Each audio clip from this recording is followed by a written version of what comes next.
di leen sant d'abord comme je l'ai toujours dit dama leen di encourager d'abord di ngeen jàppante. Je l'avais dit une fois lors d'une retrouvaille ma ne leen lii ngeen def nii c'est à perpétuer parce que mën na dem ba seen doom. Ça a été une surprise très sincèrement pour moi. Et ça, j'avais voulu que ngeen avertir moi au moins, mais l'un dans l'autre, c'est le geste.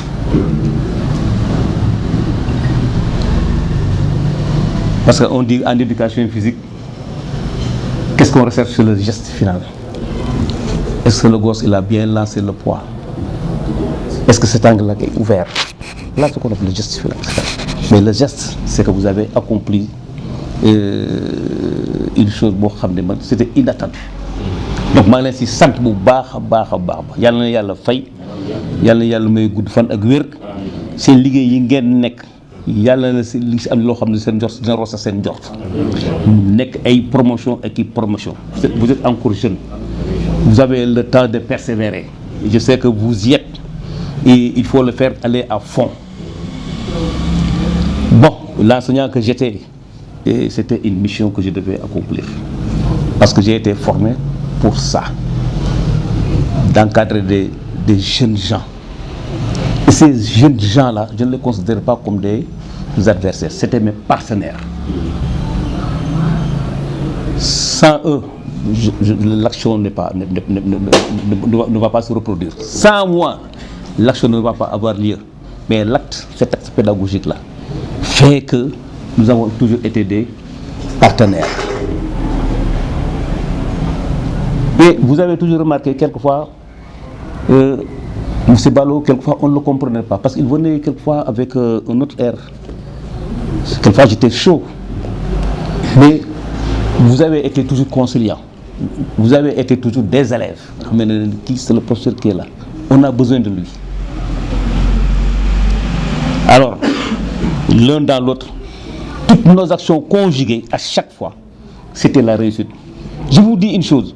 À chaque fois que mes élèves partaient aux épreuves physiques BFM, billahi, après les examens, M. Ballo gis na sa élèves yi bañ nañu fii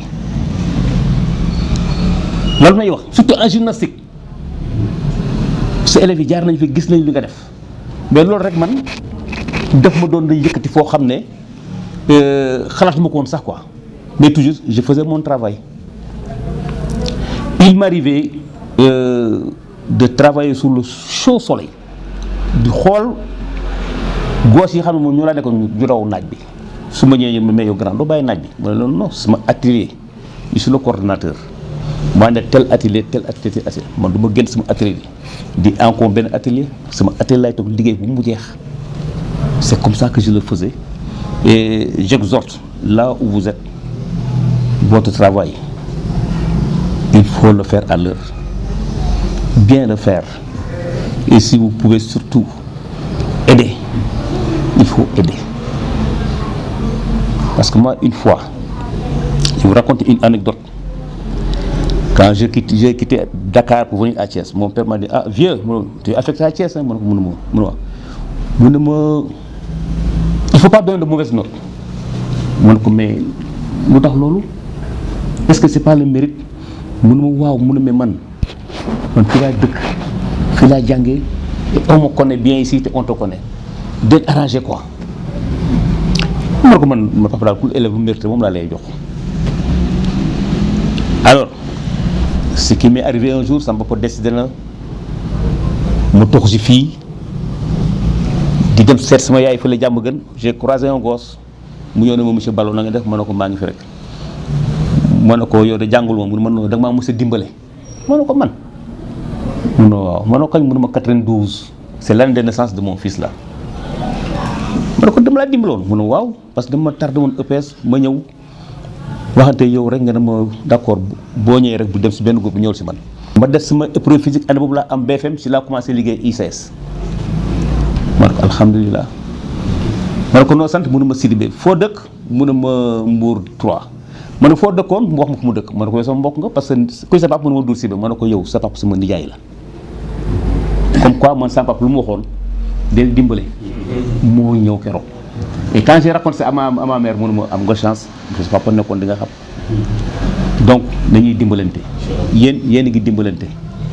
lii ngeen def nii seen retrouvaille bi yéen a ngi dimbalante qu'est-ce que dit il a accouché ta femme alhamdulilah keneen ak keneen bi ngi def loolu donc adduna bi loolu dong moo fi ne leneen new fi ñii ce sont mes enfants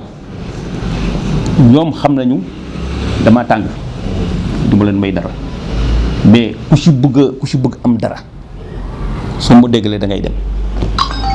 mais su ma déggul tamit da ngay am problème parce que man li ma gëm moom lay wax Ibrahima tu as dit parmi vous il y a des enseignants te peut-être que ñun miroir lañ ci ñoom parce que ils ont la rigueur je vous donne une anecdote il y a un gosse Mambay Silla je crois que mi ngi dëkk ah il est enseignant ah ah Mambay mi ngi central Sénégal. en tout cas il y a un Silla qui est devenu enseignant et une fois il m'a dépassé à côté de la mairie man gisuma ko mais dafa tourné ak motoom daal di ñëw na ma kii kañ monsieur Ballo la mu ne ma monsieur mu ne ma man maa ngi jàngale mais yow ni nga doon jàngale noonu laay jàngale kar loolu moom ni ñu doon jàngale noonu laay jàngale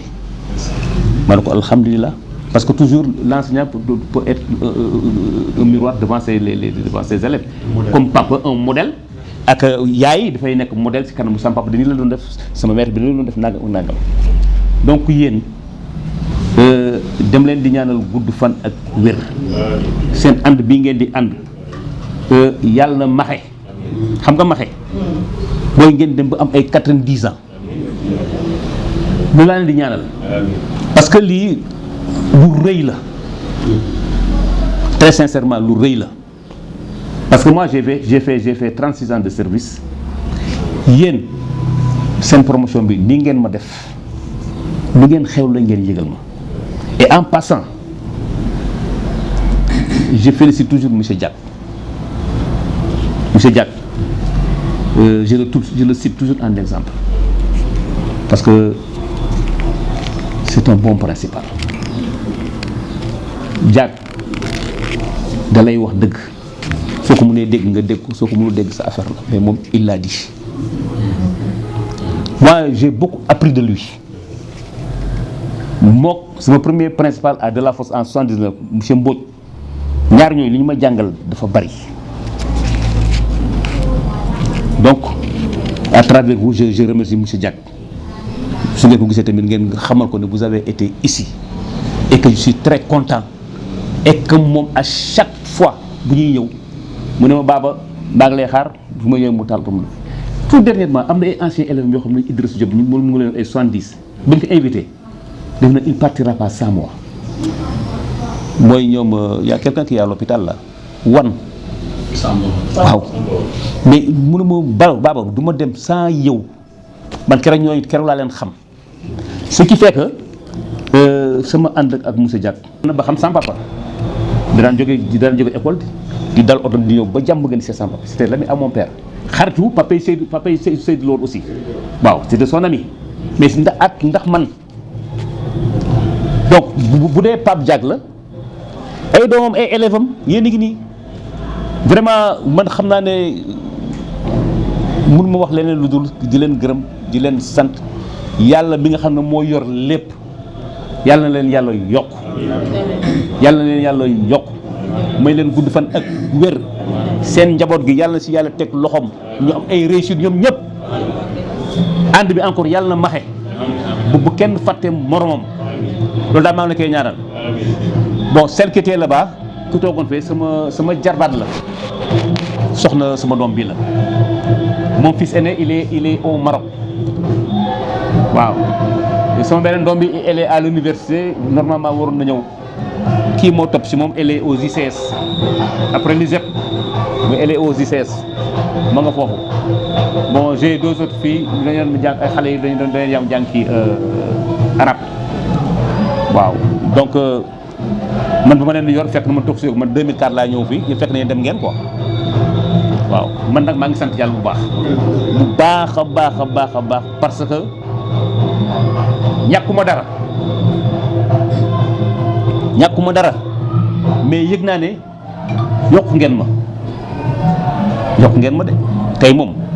yokk ngeen ma parce que lii ngeen ñëw rek dafa doy c'est une, comme tu l'as dit, c'est une reconnaissance. La première reconnaissance, ce n'est pas de venir chez moi. La première reconnaissance, c'est en ville. Eh, qui est M. Balola? Eh, monsieur, on se donne 5 minutes. Et vous, vous l'avez fait. Vous l'avez fait. Bon, il n'y a pas longtemps, on s'est croisés. Hein? Voilà, on s'est croisé Yagoul, qui je vais là-bas à son lieu de travail. Bon, mon ami Hassan. Mais bien lui, j'ai un peu oublié. Hein. Wow, j'ai un peu oublié. Mais c'est une barre rek, motax ngeen def li. Waaw, té li ngeen wax ni mënon fa ëpp li. Papa, moi je connais le groupe. Je connais bien le groupe.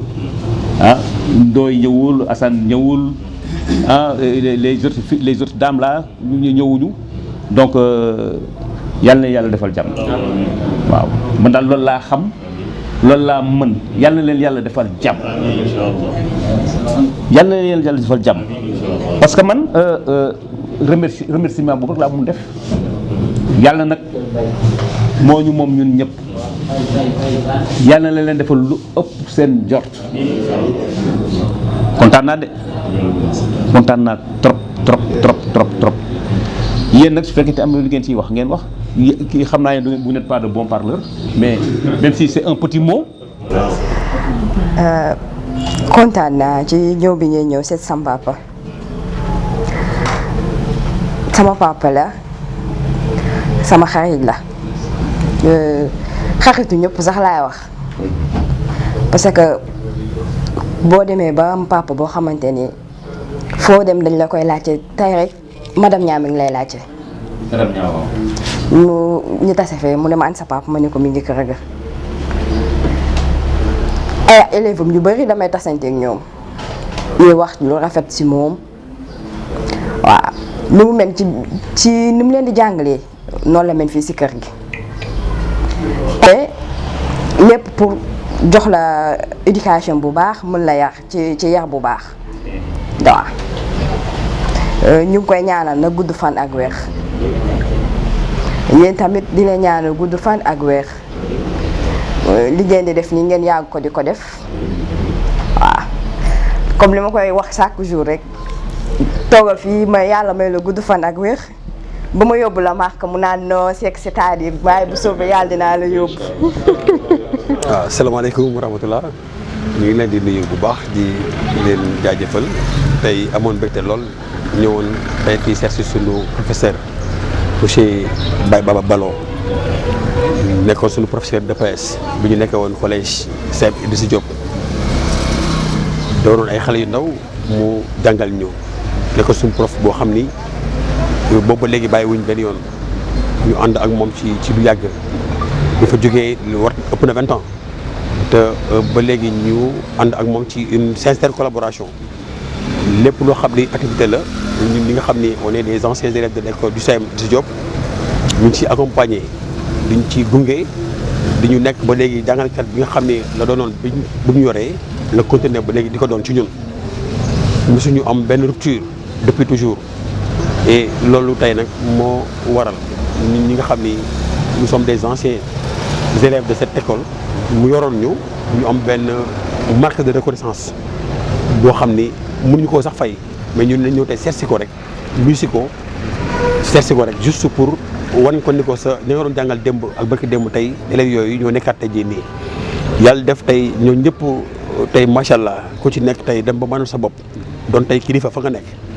ñu dajale suñu ay xel suñu ay xalaat tënku ci benn kuréel di ci ànd bu rafet ànd noole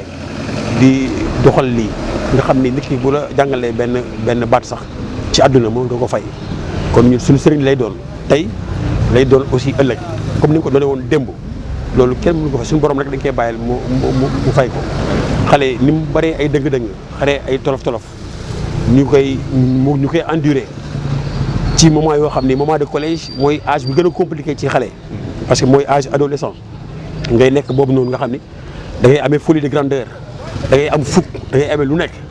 ñu affronter suñu professeur mu tenir ñu vraiment corriger ñu rectifier ñu ba tey ñu mën a tey taxaw tey di mën a wax lii tey ba ku ci nekk dans son lieu de service nga doon fa kilifa ba ku ci nekk tey dans la société nga mën fa nekk un modèle de réussite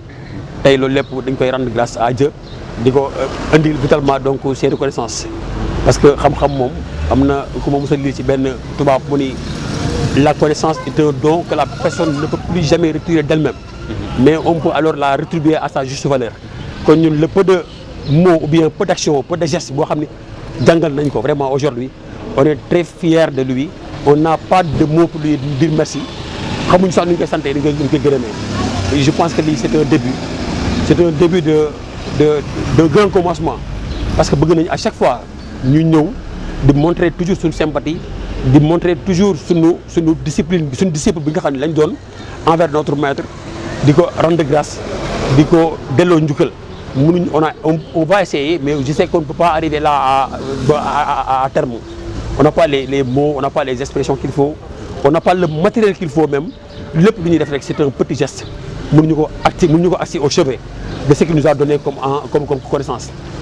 on ne peut pas faire un retour ci moom li may def rek mooy ñaan ko yàlla bàyyi ko fi yàlla yàggal ko fi bu baax su jàngal leen loolu sous la houlette du principal monsieur Papa Amadou Lamine Diack nga xam ni moom aussi macha allah moom ak moom benn lañ ci ñun dañoo am chance am monsieur Balo mu nekkoon un seul professeur de PS dans le collège donc du coup ñun ku ci nekk de la 6e à la 3e moom moo lay jàngal kon ñun